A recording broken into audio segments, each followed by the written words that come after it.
Two loves. Again Jesus said, "Simon, son of John, do you truly love me?" He answered, "Yes, Lord, you know that I love you." John 21:16. What is love? Is it simply the absence of hatred? It is a positive feeling of approval or acceptance of another person? Is it that butterflies in the stomach sense you get when you're with a special someone?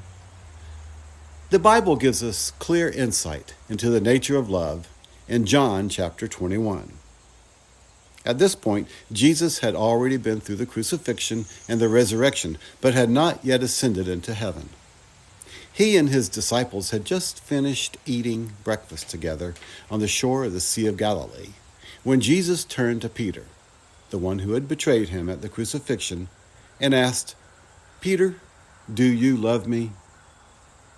Jesus asked Peter the same question 3 times. The number is significant because that's how many times Peter had denied knowing Jesus.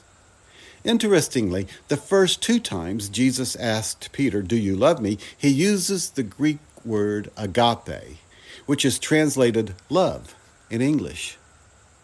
Peter replied both times, "Yes, I love you," but he didn't use agape.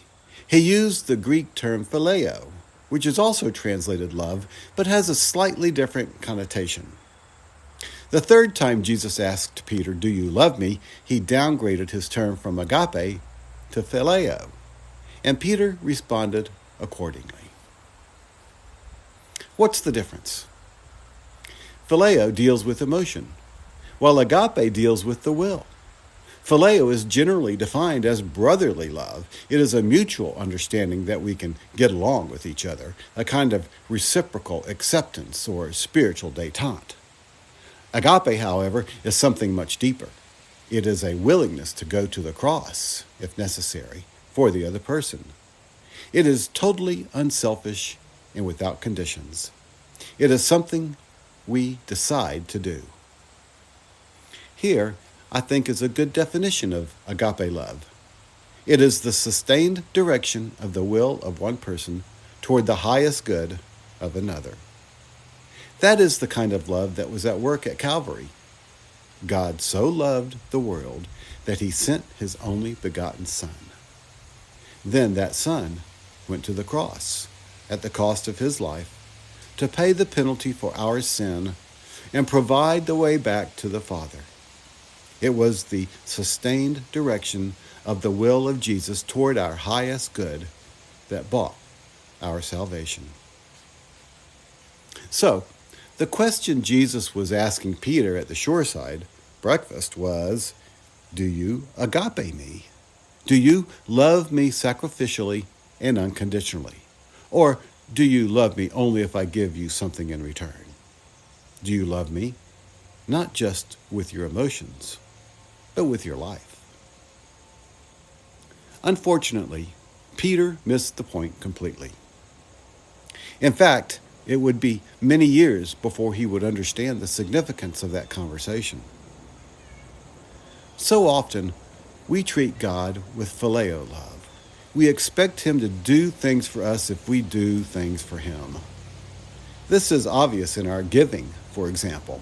We give to God, perhaps by giving to a church or a ministry, in the hopeful expectation that he will give us something in return.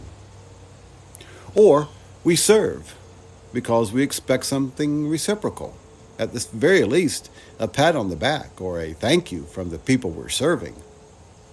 But that is serving with phileo love. God is calling us to be like Jesus, to love and give and serve with agape love. When we give with agape love, it doesn't matter if we receive anything in return, because we're not giving to get. We're giving simply because we love. And we're not just giving money or things or even time. We're giving ourselves. It is as Jesus said in John 15:13. "Greater love has no one than this, that he lay down his life for his friends." Brothers and sisters, Let us love one another. Then let us love some more, and then some more. Let us love sacrificially and unconditionally, not with our feelings, but with our lives. Let us love like Jesus.